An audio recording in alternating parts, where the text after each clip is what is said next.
Expertos de la Universidad Católica consideran que los ríos Biche y Caple en Esmeraldas murieron por la contaminación de petróleo, que también afecta al río Esmeraldas y a una reserva natural. El bombeo por el oleoducto transecuatoriano sigue suspendido y Petroecuador mantiene en reserva la cantidad de barriles que se derramó. El celular del ex vocal del Consejo de Participación, Augusto Verduga, revela, según la Fiscalía, cómo negociaban los cargos desde el Consejo de Participación. En el chat, el expresidente Correa tenía el alias de Ají con Mote.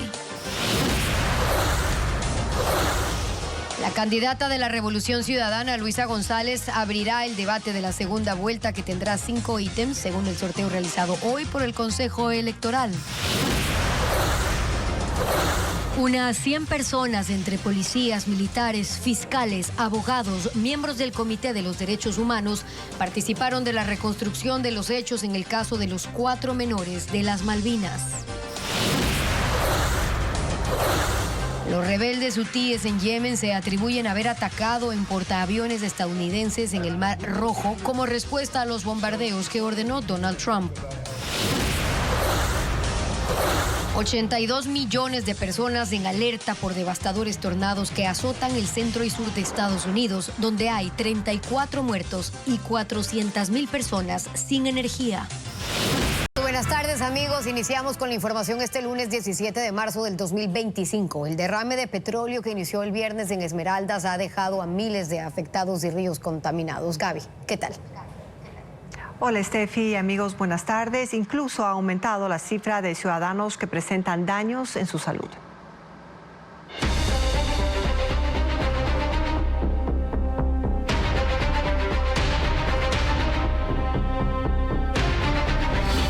Esmeraldas, desgracia por el crudo. Más de 500.000 de personas son afectadas por el derrame de petróleo en Esmeraldas. 4 cantones sufren los efectos del accidente que ha dejado sin agua potable a gran parte de la población de la provincia. Francisco Garcés actualiza la situación. Alrededor de 500.000 personas están afectadas por el derrame de petróleo que se produjo el viernes en la parroquia Biche del cantón Quinindé en Esmeraldas. Para ellos, el principal problema es la falta de agua potable. El derrame contaminó 5 ríos que suministran el agua para el consumo de la población y las actividades agrícolas en los cantones de Esmeraldas, Río Verde, Atacames y Quinindé. En este último cantón, según el alcalde Ronald Moreno, se produjeron los primeros efectos en la salud de los ciudadanos que viven en las riberas de los ríos contaminados. Al momento hemos atendido alrededor de 600 ciudadanos con problemas respiratorios en el 75%, un 20% con problemas de laceraciones en la piel, infecciones, y un 5% con problemas de estomacales. El derrame se produjo por un deslave que rompió el oleoducto transecuatoriano que transporta 360.000 barriles diarios de petróleo.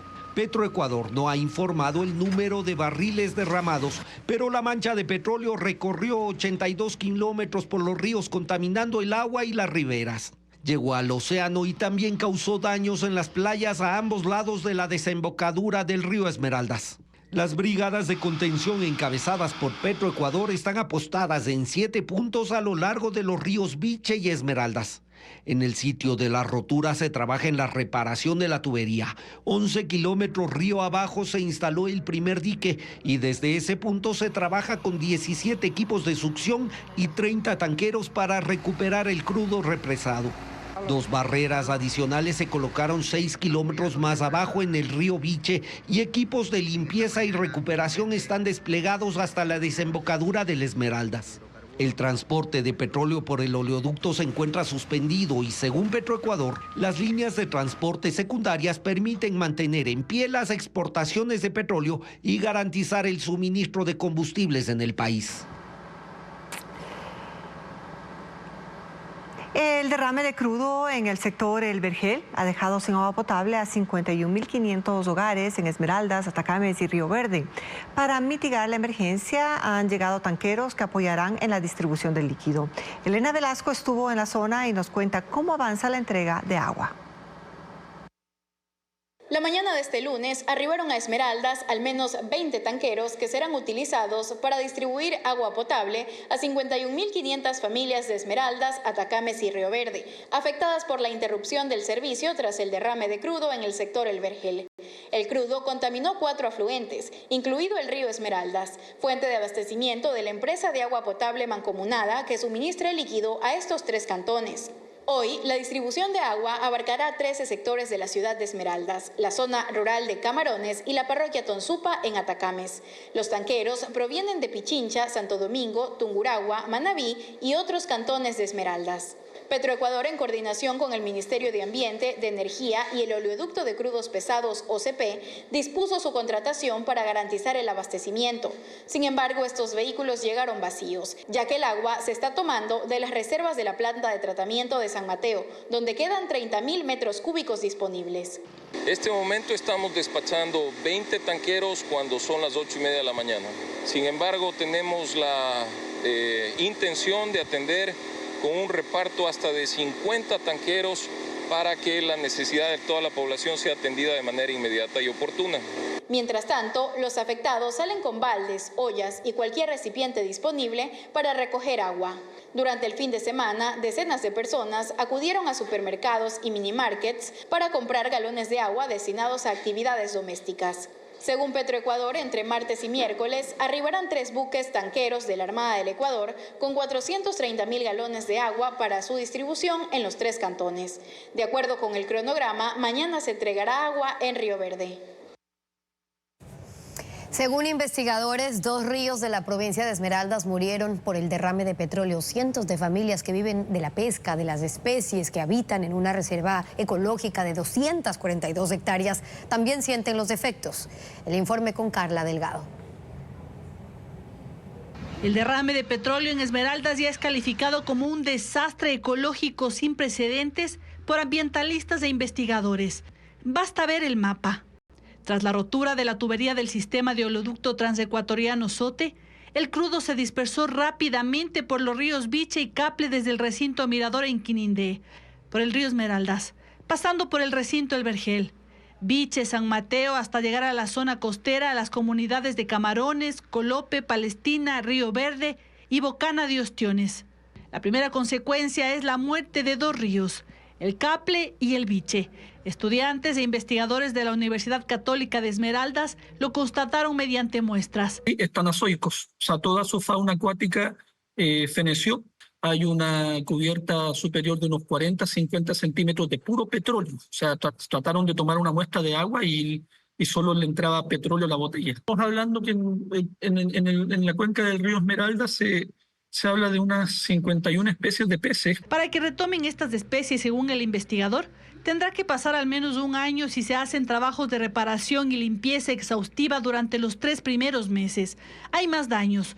El crudo afectó a las zonas costeras y a la fauna marina.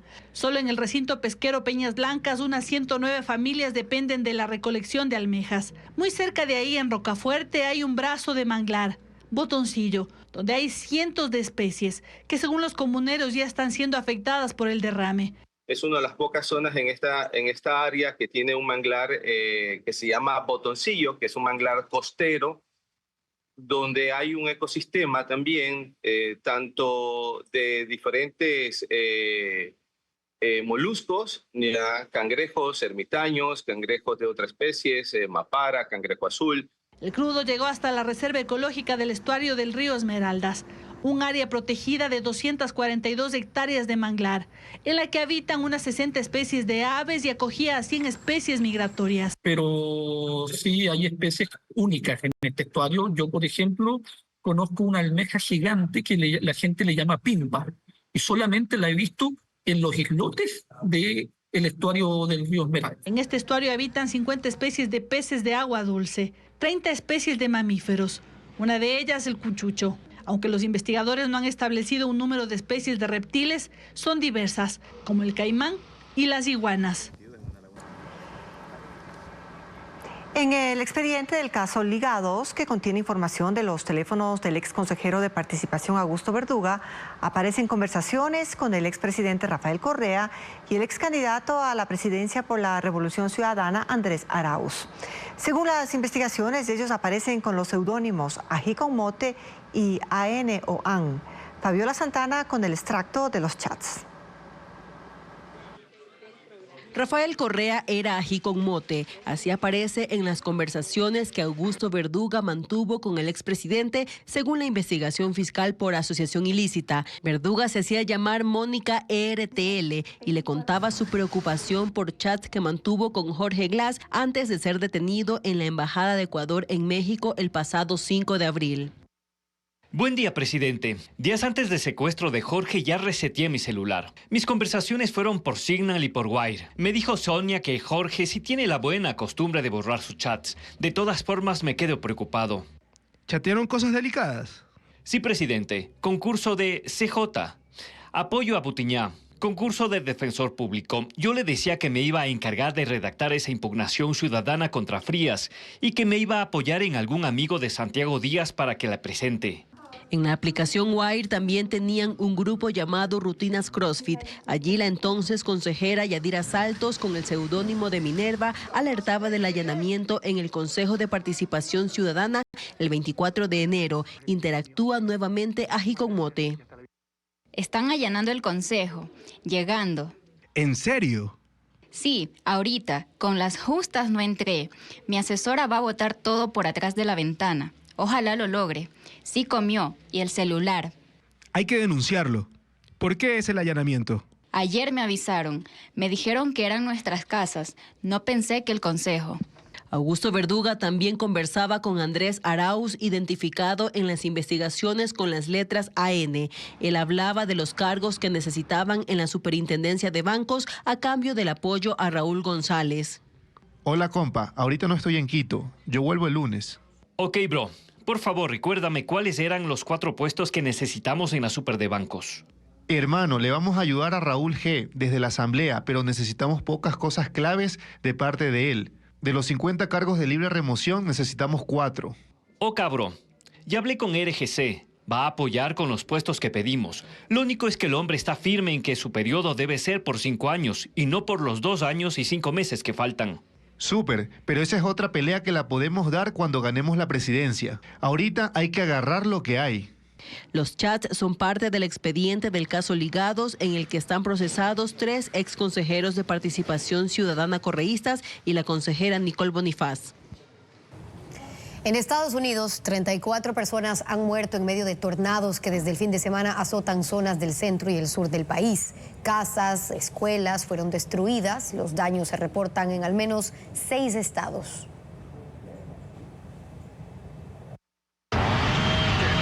Viviendas devastadas, cortes masivos de electricidad, carreteras intransitables y 34 muertos. Son los daños provocados por los tornados que golpearon desde el viernes el centro y sur de Estados Unidos. Los estados más afectados son Missouri, Texas, Oklahoma, Arkansas, Mississippi y Kansas. Allí los vientos arrancaron techos, elevaron vehículos por varios metros y además derribaron casas y árboles. En Missouri, la gobernación contabilizó 12 muertos y en Mississippi se declaró estado de emergencia. Aquí hay 6 fallecidos, 3 desaparecidos y 29 heridos. En Kansas, las tormentas dejan 8 muertos y choques múltiples en las autopistas. Mientras que en Arkansas informan de 3 fallecidos, en Texas 4 y en Oklahoma 1. 400,000 personas se quedaron sin luz. Y aunque se ha restablecido el servicio, aún hay 73,000 usuarios sin energía eléctrica. Está previsto que las tormentas se desplacen hacia el este durante las próximas horas, amenazando a Georgia, Tennessee y los estados de las Carolinas, con lluvias, vientos extremos e inundaciones, por lo que más de 82 millones de habitantes están bajo alerta.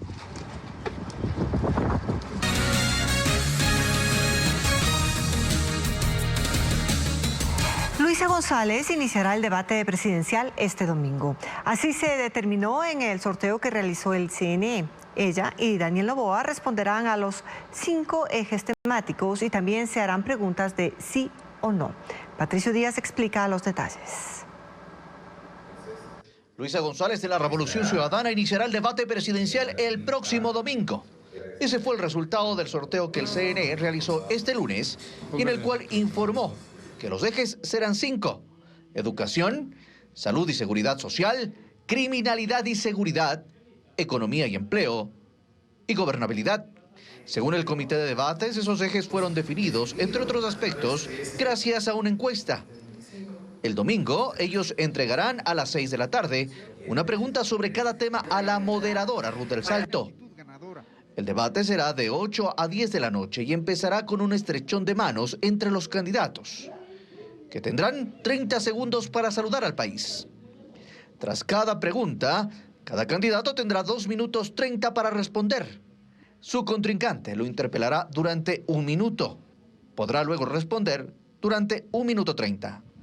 Habrá una segunda interpelación de 30 segundos y la tercera respuesta será de 1 minuto. Permitiendo a los candidatos interpelarse mutuamente y responder a las preguntas en una sección denominada preguntas cerradas.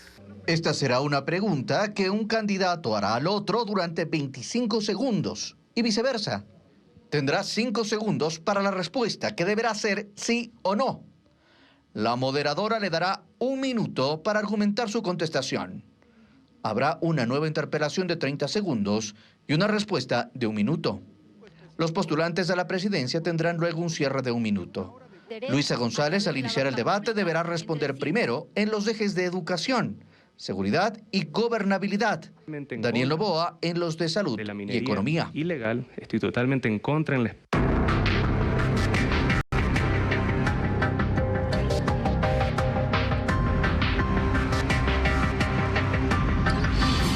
Caso Malvinas, siguiendo el rastro. La noche de este domingo se cumplió con la reconstrucción de los hechos en el caso de los 4 menores de las Malvinas. Esta actividad contó con la participación de policías, fiscales, los 16 militares procesados y abogados quienes recrearon lo sucedido. María Gabriela Carpio informa que esta diligencia había sido suspendida en 2 ocasiones anteriores.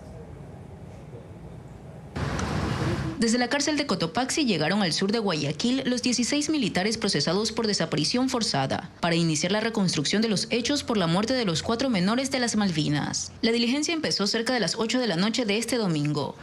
La avenida 25 de Julio en el sentido norte-sur quedó cerrada al tránsito vehicular, al igual que la avenida Ernesto Albán, porque fue en ese punto y a esa hora donde, según los videos de las cámaras de seguridad, fueron aprendidos Josué e Ismael Arroyo, Nehemías Arboleda y Steven Medina, la noche del domingo 8 de diciembre del 2024. Unas 100 personas participaron en esta diligencia, entre militares, policías, fiscales, abogados y miembros del Comité Permanente de los Derechos Humanos, que llevan la defensa de los familiares. Bajo un fuerte resguardo policial permanecían los 16 militares de la Fuerza Aérea implicados en este caso. Estaban esposados, tenían sus rostros cubiertos y vestían sus uniformes acompañados de chalecos de color naranja. Recorrieron en 2 camionetas las zonas por donde pasaron las 2 patrullas aquella noche, recreando la detención de los 4 menores. De esta forma recogieron la versión de cada procesado. Agentes de la policía asumieron el rol de los jóvenes para recrear los hechos, mientras que los peritos tomaban los registros fotográficos. Esta reconstrucción se dio finalmente en su tercer intento, luego de haber sido suspendida el 30 de enero y el 16 de febrero. Esta diligencia es especialmente importante porque reúne también los testimonios que ya han venido registrándose antes en el ámbito, digamos, de la indagación fiscal. Y todo eso tiene que compaginar, y es la reconstrucción espacial de lo contado. Durante la reconstrucción, los agentes fiscales escucharon las versiones de los implicados, quienes permanecen en prisión preventiva desde el 31 de diciembre, día en que se confirmó que los cuerpos calcinados hallados el 24 de ese mismo mes en una zona de manglar en Guayas correspondían a los 4 menores. Los familiares de las víctimas también presenciaron desde una esquina la diligencia. A las 4 de la madrugada todos ellos partieron a Taura, en el cantón Naranjal, el segundo punto a donde se extendió la reconstrucción de los hechos. Y justamente la reconstrucción continuó hasta esta mañana cuando se trasladaron a la parroquia Taura y por primera vez se conoce el lugar donde, según los militares, dejaron abandonados a los 4 menores de las Malvinas. La zona es oscura y de difícil acceso. Melin Ochoa informa que, según los uniformados, ese día encontraron un arma de juguete, algo que no consta en las versiones que ellos dieron antes. A las 4 de la madrugada de hoy, la caravana liderada por un carro Cobra salió desde Guayaquil.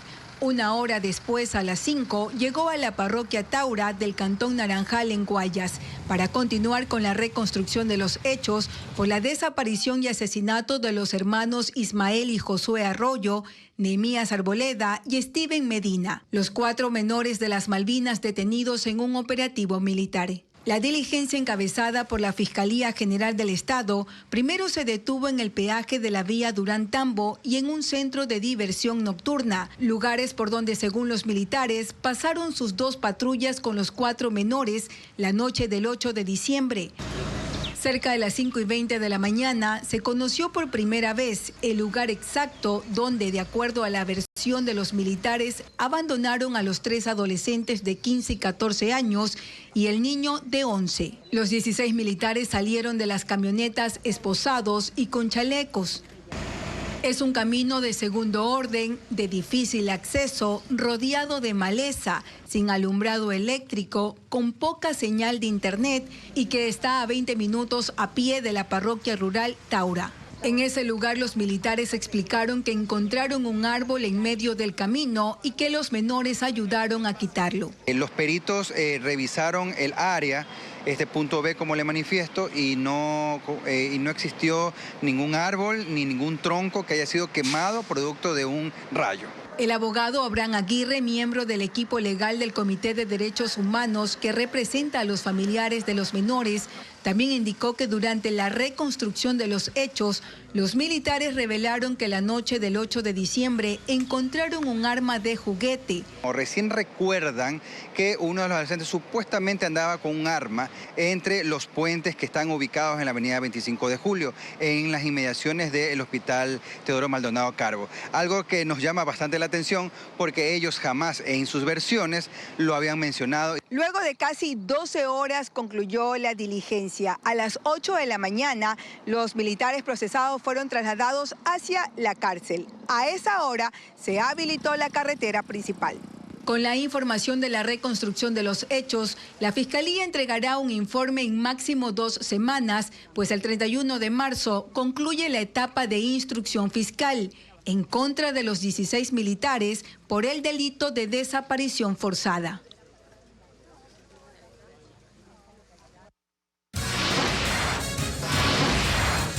Más adelante, una nueva serie de Televistazo revela que en el país no hay suficientes donantes de sangre. ¿Y cuáles son las provincias más afectadas? Se lo contamos. Más de 1.9 millones de vacunas contra la influenza están disponibles ya para inmunizar a la población, en especial durante esta época invernal. El Ministerio de Salud amplió la campaña de vacunación contra esta enfermedad hasta el 31 de marzo para adultos y hasta el 30 de abril para los niños a escala nacional, como nos informa ahora Bessie Granja. Por la fuerte temporada invernal, el Ministerio de Salud amplió la vacunación contra la influenza hasta el próximo 31 de marzo para adultos y hasta el 30 de abril para menores de edad. A escala nacional se adquirieron 5.2 millones de dosis. Hasta la fecha se colocaron 3.3 millones de vacunas. Las provincias con más demanda son Los Ríos, Santa Elena, Galápagos, Guayas en su zona rural, Manabí y Santo Domingo de los Áchilas. En centros de salud como los de Guayaquil, usuarios se acercan espontáneamente a solicitar una dosis, presentando su cédula de identidad. Las autoridades priorizaron la aplicación de estas inyecciones debido a que la influenza es una de las enfermedades con mayor prevalencia durante la época lluviosa, es decir, registra más contagios.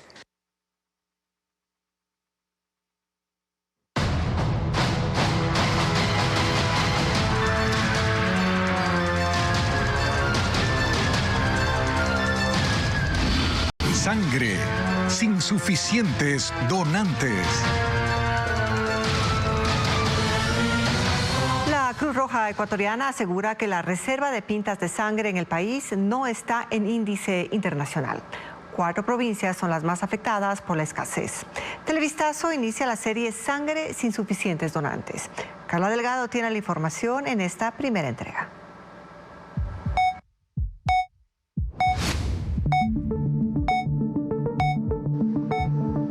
En el país hay escasez de sangre. No hay suficientes donantes y esto complica la tarea de los 5 bancos de la Cruz Roja.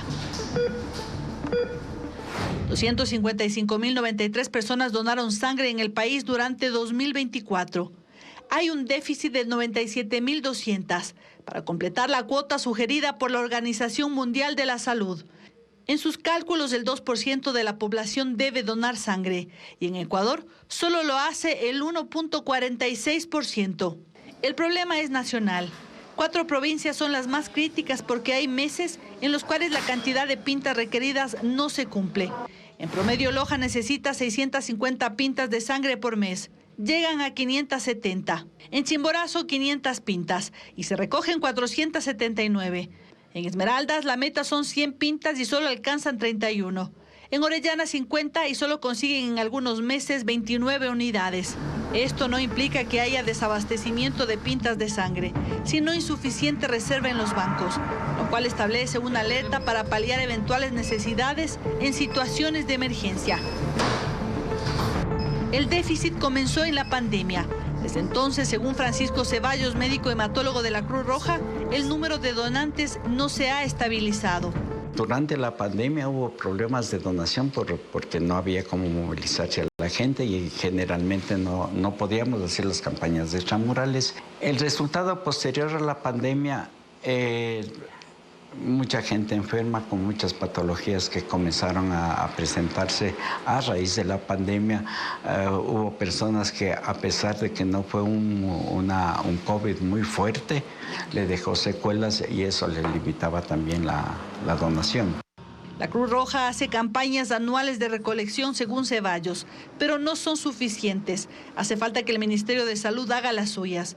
Tomando en cuenta que el 85% de las donaciones es utilizado por los hospitales públicos. Este trabajo tiene que ser conjunto.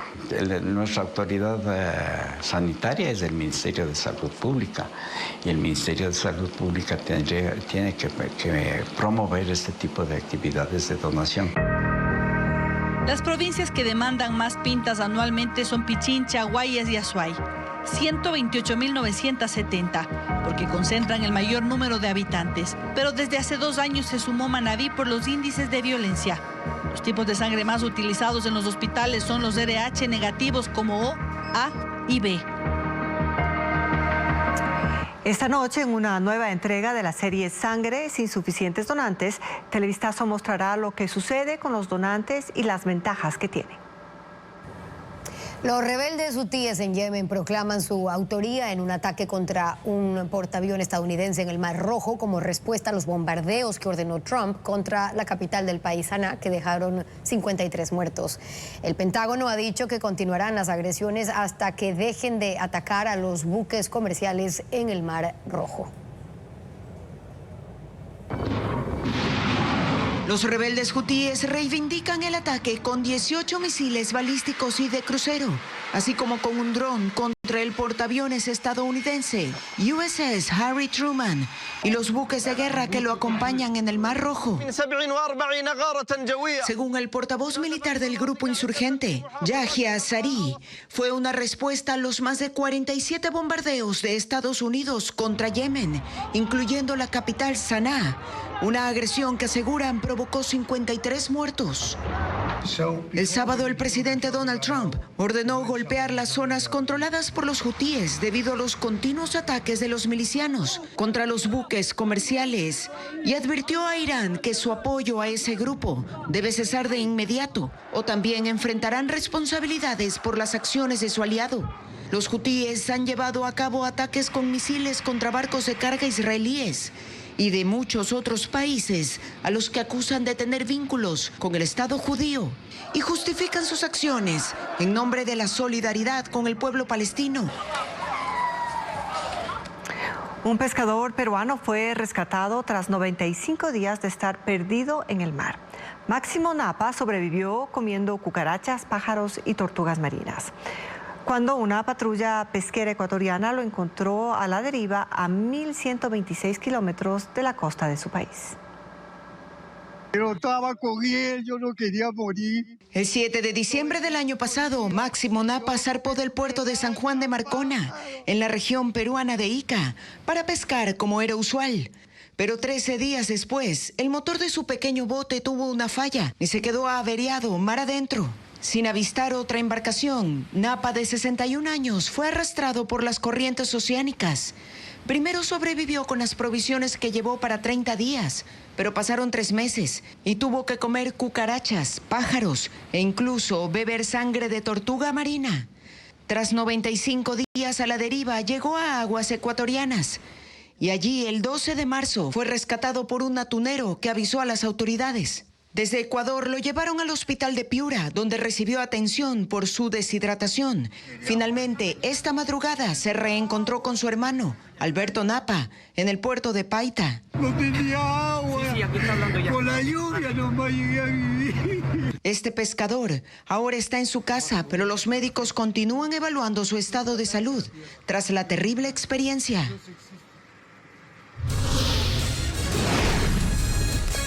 Luego de la pausa, el Parque Nacional Cotopaxi abrió sus puertas de forma parcial tras la avalancha. ¿Cuáles son los nuevos protocolos de seguridad?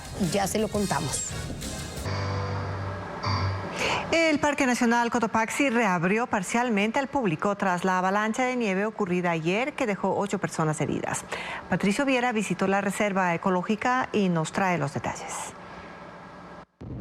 Un día después de la avalancha ocurrida a 5.800 metros de altitud en el volcán Cotopaxi, el Parque Nacional reabrió parcialmente sus puertas. Esta mañana 25 turistas llegaron hasta el ingreso El Caspi, donde guardaparques les informaron que solo está permitido el senderismo en la parte baja de la reserva ecológica. Excepto la ascensión a la cumbre, que se está realizando un proceso de evaluación debido a la acumulación de nieve por esta temporada de invierno. La medida responde a lo ocurrido este domingo, cuando un grupo de 75 andinistas fue sorprendido a las 4:30 de la madrugada por una avalancha, a solo 150 metros de alcanzar la cumbre. La masa de nieve comenzó a deslizarse y en segundos 30 de ellos fueron alcanzados. Algunos lograron aferrarse al terreno, pero otros fueron arrastrados cuesta abajo. 8 de ellos resultaron heridos, el resto quedó ileso. 40 bomberos y 10 policías del grupo de operaciones de rescate ascendieron hasta la zona para asistir a los afectados. 2 de los pacientes eran los que estaban con mayor gravedad, presentaba pues una fractura bilateral en la pierna. Y pues los otros pacientes igual tenían contusiones y otros presentaban también escoriaciones en el cuerpo. Los 2 heridos más graves fueron descendidos en camilla hasta el parqueadero del refugio y trasladados en helicóptero a un hospital en Quito, donde su pronóstico sigue reservado. Mientras los otros 6 afectados fueron evaluados y dados de alta tras una revisión médica. Las restricciones para el ascenso a la cumbre del volcán se mantendrán durante toda la temporada invernal. Desde este martes se habilitará la plataforma Juntos por la Educación para inscribir a los estudiantes en instituciones fiscales para el periodo lectivo 2025-2026. El Ministerio de Educación inicia el cronograma con quienes son hermanos y solicitan matricularse o requieren el cambio de plantel. El Ministerio de Educación publicó el cronograma con las fechas de matriculación y traslados para el año lectivo 2025-2026 en las instituciones fiscales de las regiones Costa y Galápagos. El proceso se realiza en la página web Juntos por la Educación y cada paso estará disponible primero para grupos familiares. Del 18 al 23 de marzo podrán ingresar los hermanos que requieren el cambio de un establecimiento educativo a otro. Del 25 al 30 de marzo se podrán matricular los hermanos que por primera vez ingresan al sistema educativo público. Del 1 al 13 de abril, la plataforma se abrirá para el traslado de una institución a otra para los demás estudiantes. Y finalmente, desde el 21 al 27 de abril, se habilitarán las matrículas para ingreso por primera vez de manera general. Los traslados pueden ser de una institución particular a una institución pública o entre planteles públicos. Los requisitos para ambas solicitudes son cédula de identidad y correo electrónico del representante, cédula de identidad del estudiante y planilla de luz que señale la dirección del domicilio. El trámite es gratuito. Los alumnos que continúan en la misma escuela o colegio público están inscritos para el próximo año automáticamente. El año lectivo en el ciclo Costa iniciará el lunes 5 de mayo. 2.3 millones de estudiantes y 113.000 docentes retornarán a las aulas en las 9.253 instituciones educativas de la región Costa e Insular. En Guayaquil se estrenará la obra No hay mar que por bien no venga, en el Teatro Zona Escena. Además, el grupo canadiense La Vez ofrecerá 2 conciertos, uno en Cuenca y otro en San Borondón. Estefanía Arias con la agenda cultural. ¿Te quieres divertir? Olvídate de los problemas. Una comedia absurda con textos del escritor ecuatoriano José Martínez Queirolo, producida por el Teatro Ensayo Gestus. No hay mar que por bien no venga se presentará en Zona Escena en Guayaquil, interpretada por Bernardo Menéndez, Cristian González, Carmen Angulo y Virgilio Valero. Las funciones serán el viernes 21 y sábado 22 a las 19 horas.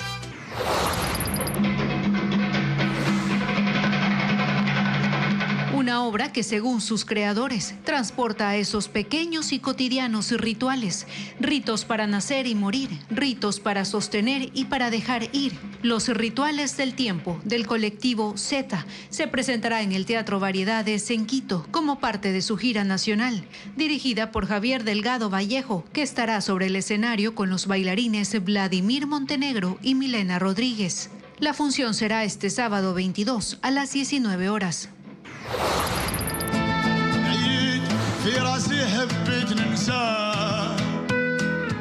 Una fusión de ritmos de rumba gitana, flamenco y música tradicional del norte de África. Leves, que significa todo va bien en árabe, se presentará en el Teatro Capitol en Quito. El show de este grupo canadiense es parte del Mes de la Francofonía, organizado por la Alianza Francesa. El espectáculo gratuito será el miércoles 19 a la 1:30 de la tarde y el viernes 21 a las 20 horas en el Teatro Sánchez Aguilar en San Borondón.